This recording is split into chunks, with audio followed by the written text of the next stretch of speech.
Dia 12, Gênesis capítulo 13. Saiu, pois, Abraão do Egito e dirigiu-se para o Neguebe, com sua mulher e com tudo que possuía, e Ló foi junto. Abraão tinha se tornado muito rico, tanto em gado quanto em prata e ouro. Eles continuaram indo para o norte em direção a Betel, indo de um lugar para outro, até o lugar em que tinham acampado anteriormente, entre Betel e Ai. Chegaram ao lugar onde Abraão tinha construído um altar. Ali prestou novamente culto ao Senhor. Ló também enriquecera muito na companhia de Abraão, possuindo muitas ovelhas, muito gado e muita gente a serviço dele. Mas a região acabou tornando-se pequena para os dois, porque tinham tantos bens que não havia sustento para ambos. Por isso havia brigas entre os patrões de Abraão e os de Ló. Nessa época, os cananeus e os ferezeus habitavam aquelas terras. Então Abraão disse a Ló: não deve haver briga entre mim e você, ou entre os seus pastores e os meus. Afinal, somos parentes próximos. Não está diante de você toda a terra? Vamos separar-nos. Se você escolher as terras do lado esquerdo, eu ficarei com as terras do lado direito. Se escolher as terras do lado direito, ficarei com as terras do lado esquerdo. Ló então observou com atenção a bela planície do Jordão, toda ela irrigada, antes do Senhor ter destruído Sodoma e Gomorra. Toda aquela região parecia o próprio jardim do Senhor. Era compatível à terra do Egito, como quem vai até Zoar. Então Ló escolheu toda a planície do Jordão e partiu em direção ao leste. E eles se separaram um do outro. Abraão continuou na terra de Canaã, e Ló armou suas tendas entre as cidades da planície, estabelecendo-se perto de Sodoma. Os homens de Sodoma eram extremamente maus e pecadores contra o Senhor. Disse o Senhor a Abraão depois que Ló separou-se dele: olhe até onde a sua vista alcançar. Olhe para o norte, para o sul, para o leste e para o oeste. Toda esta terra que você está vendo, vou dar a você e aos seus descendentes para sempre. Farei a sua descendência tão numerosa como o pó da terra.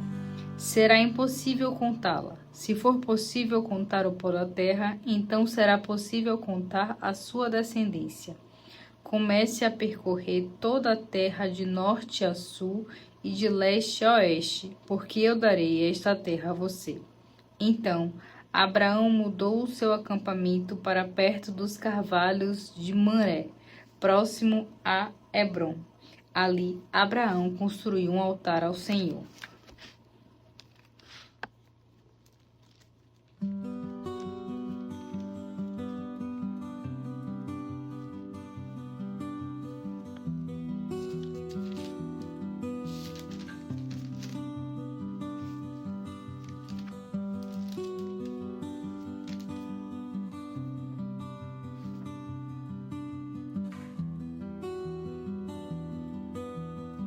Mateus, capítulo 12. Naquela época, Jesus estava andando com seus discípulos pelos campos de trigo. Era sábado, e seus discípulos estavam com fome e começaram a arrancar espigas de trigo e comer o grão. Mas alguns fariseus os viram fazendo isso e protestaram: os seus discípulos estão quebrando a lei no dia do sábado. Mas Jesus lhes disse: vocês não leram que o rei Davi fez quando ele e seus amigos estavam com fome? Ele entrou na casa de Deus e de todos comeram os pães da presença, o que só era permitido aos sacerdotes. Isto também era quebrar a lei. E vocês nunca leram a lei de Moisés, como os sacerdotes de serviço no templo podem trabalhar no sábado e, no entanto, ficam sem culpa? Eu afirmo a vocês que aqui está alguém que é maior que o templo. Mas se vocês soubessem o significado desta palavra das Escrituras, desejo misericórdia, não seus sacrifícios, não teriam condenado aqueles que não têm culpa, porque o Filho do Homem é Senhor até mesmo do sábado. Então ele foi para a sinagoga e notou ali um homem com uma das mãos defeituosas. Os fariseus perguntaram a Jesus: é permitido pela lei operar curas no sábado? Eles estavam esperando que ele dissesse sim, para que, desta forma, pudessem acusá-lo. Sua resposta foi a seguinte: se um de vocês tivesse uma ovelha e no sábado ela caísse no poço, trabalharia para salvá-la naquele dia? E quanto mais vale uma pessoa do que uma ovelha? Portanto, é certo fazer o bem no sábado. Então ele disse ao homem: estenda o braço. E quando ele fez isso, sua mão foi restaurada. Então os fariseus convocaram uma reunião para planejar a morte de Jesus. Mas Jesus sabia o que estavam planejando e deixou a sinagoga. Muita gente veio atrás dele e Jesus curou todos os doentes que havia entre eles, mas advertia os curados que não saíssem contando quem os havia curado. Isto cumpriu a profecia de Isaías a respeito dele. Olhem para o meu servo, vejam o meu escolhido. Ele é o meu amado, em quem a minha alma se alegra. Eu vou pôr o meu espírito sobre ele, e ele julgará as nações. Ele não guerreia nem grita. Ele não levanta sua voz. Ele não esmaga o galho que está quebrado, nem apagará a luz que está fraca. A sua justiça vencerá no final, e o seu nome será a esperança de todos os povos. Então, um homem possesso de demônio que era cego e não podia falar, foi trazido a Jesus, que o curou, de modo que o homem podia falar e enxergar. A multidão ficou admirada e exclamava: será que este homem é o filho de Davi? Mas quando os fariseus ouviram acerca do milagre, disseram: ele expulsa os demônios por Beelzebu, o príncipe dos demônios. Jesus conhecia os seus pensamentos e respondeu: um rei dividido acaba em ruína. Uma cidade ou uma casa dividida contra si mesma não pode permanecer. E se Satanás está expulsando Satanás, está lutando contra si mesmo e destruindo o seu próprio reino. E se, como vocês acusam, estou expulsando demônios por invocação dos poderes de Beelzebu, então que poder utilizam os outros quando expulsam demônios? Que eles julguem a acusação de vocês. Mas se eu estou expulsando demônios pelo Espírito de Deus, então o reino de Deus já chegou a vocês. Uma pessoa não pode entrar na casa de um homem forte ou roubar os seus bens sem primeiro amarrá-lo. Só então poderá roubar a casa dele. Todo aquele que não está comigo é contra mim, e que não me ajuda a ajuntar espalha. Por isso eu afirmo a vocês: todo o pecado e até a blasfêmia podem ser perdoados, mas a blasfêmia contra o Espírito Santo nunca será perdoada. Se alguém disser alguma coisa contra o Filho do Homem, será perdoado, mas quem falar contra o Espírito Santo não será perdoado, nem neste mundo, nem no mundo futuro. Uma árvore é conhecida pelo seu fruto. Uma árvore de boa qualidade dá um bom fruto. A de má qualidade dá um fruto ruim. Ó filhos de serpentes, como podem homens maus como vocês falar o que é bom e certo? Pois a boca fala do que está cheio o coração. A palavra de um homem bom revela os ricos tesouros do seu íntimo. Um homem de mau coração está cheio de veneno, e sua palavra revela isso. Mas eu lhes digo, No dia do juízo, vocês terão de prestar conta de cada palavra que tiverem falado à toa. As suas palavras agora refletem o seu destino depois. Por elas vocês serão justificados ou condenados. Um dia, alguns mestres da lei, incluindo alguns fariseus, vieram de Jesus e lhes disseram: Mestre, queremos ver um milagre que prove que o Senhor realmente é o Messias. Mas Jesus respondeu: Só uma nação perversa e infiel pediria mais alguma prova, e não receberá nenhuma a não ser o sinal do profeta Jonas. Pois, assim como Jonas esteve 3 dias e 3 noites dentro de um grande peixe, assim também o Filho do Homem estará no fundo da terra por 3 dias e 3 noites. Os homens de Nínive se levantarão contra esta nação no juízo e a condenarão. Pois, quando Jonas lhe pegou, todos se arrependeram e se voltaram dos seus maus caminhos para Deus. Agora, aqui está quem é maior do que Jonas, e vocês se recusam a crer nele. A rainha de Sabá se levantará contra esta nação no juízo e a condenará, pois ela veio de uma terra distante para ouvir a sabedoria de Salomão. E agora aqui está quem é maior que Salomão.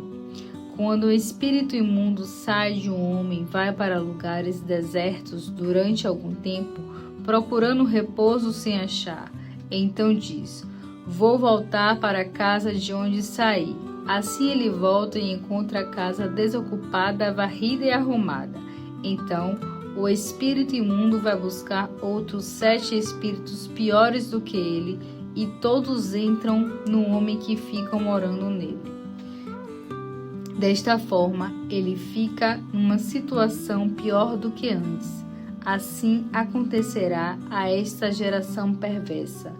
Como Jesus Cristo estava falando numa casa cheia de gente, sua mãe e seus irmãos estavam do lado de fora, querendo falar com ele. Alguém lhe disse: Sua mãe e seus irmãos estão lá fora e querem falar com o Senhor. Ele observou: Quem é minha mãe e quem são os meus irmãos? E apontou para os seus discípulos. Vejam, disse ele, estes são minha mãe e meus irmãos. E acrescentou: Todo aquele que obedece ao meu Pai, que está nos céus, é meu irmão, minha irmã e minha mãe. Neemias, capítulo 2. No mês de Nissan do 20º ano do rei Artaxerxes, eu estava servindo vinho ao rei. O rei nunca me havia visto triste antes quando estava na sua presença. Por isso, ele me perguntou: Por que você está com o rosto tão triste? Por acaso está doente? Você me parece um homem que está passando por grandes dificuldades. Fiquei com muito medo diante da pergunta, mas respondi ao rei: Que o rei viva para sempre. Senhor, por que não deveria eu estar triste se a cidade onde estão enterrados os meus pais está em ruínas e as suas portas foram destruídas pelo fogo? E o que se pode fazer? Perguntou o rei.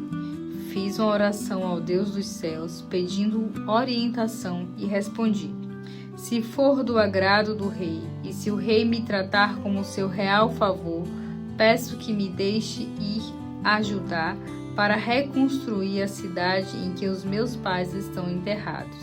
Então, o rei, na presença da rainha que estava sentada ao seu lado, me perguntou: Quanto tempo você ficará ausente? Quando pretende voltar?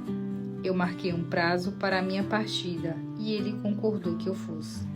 Então acrescentei: Se for do agrado do rei, peço que me dê cartas de apresentação para os governadores que estão a oeste do rio Eufrates, com instruções para me deixarem passar pelas suas terras em minha viagem a Judá. E também uma carta para Asaf, o administrador das florestas do rei, com instruções para que ele me forneça madeiras para as vigas e para as portas da fortaleza que fica junto ao templo, e para os muros da cidade e para a minha própria casa. E o rei concordou com esses pedidos, pois Deus estava sendo bondoso comigo. Quando cheguei às terras que ficam a oeste do rio Eufrates, entreguei as cartas do rei aos governadores dali. Devo acrescentar que o rei mandou comigo uma escolta de oficiais do exército e tropas para minha proteção. Aconteceu que Sambalate, o Horonita, e Tobias, um oficial amonita que fazia parte do governo, ouviram falar da minha chegada e ficaram com muita raiva, pelo fato de alguém estar interessado em ajudar os descendentes de Israel. 3 dias depois da minha chegada a Jerusalém, saí durante a noite, sem que ninguém me visse. Levei comigo apenas alguns homens, pois eu não havia falado com ninguém a respeito dos planos para Jerusalém, que Deus havia colocado em meu coração. Eu ia montando no meu animal e os outros iam a pé. Saímos à noite pela porta do vale em direção à fonte do dragão e da porta do monturo, para examinar o muro de Jerusalém que havia sido derrubado e as portas queimadas pelo fogo. Depois fui até a porta da fonte e ao açude do rei, mas no meu animal não pôde passar por falta de espaço. Assim, demos uma volta ao redor da cidade e segui pelo ribeiro, ainda de noite, examinando o muro, e entrei de novo pela porta do vale. As autoridades da cidade não sabiam aonde eu tinha ido, nem o que estava fazendo, pois até esse momento eu não tinha dito nada aos judeus, aos sacerdotes, às autoridades, aos oficiais e àqueles que deveriam realizar o trabalho. Então eu disse a eles: vocês conhecem muito bem a tragédia da nossa cidade. Jerusalém está em ruínas e as suas portas estão queimadas.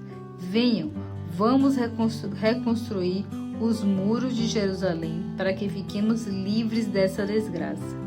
Então falei a eles sobre o desejo que Deus havia colocado em meu coração e sobre a minha conversa com o rei e acerca do plano com o qual o rei estava concordando. Eles responderam imediatamente: ótimo, vamos reconstruir os muros, e se encheram de coragem para a realização dessa obra. Quando Sambalate, o Horonita, Tobias, o oficial amonita, Gesem, o árabe, ouviram falar do nosso plano, zombaram de nós, desprezaram-nos e perguntaram: o que vocês estão fazendo?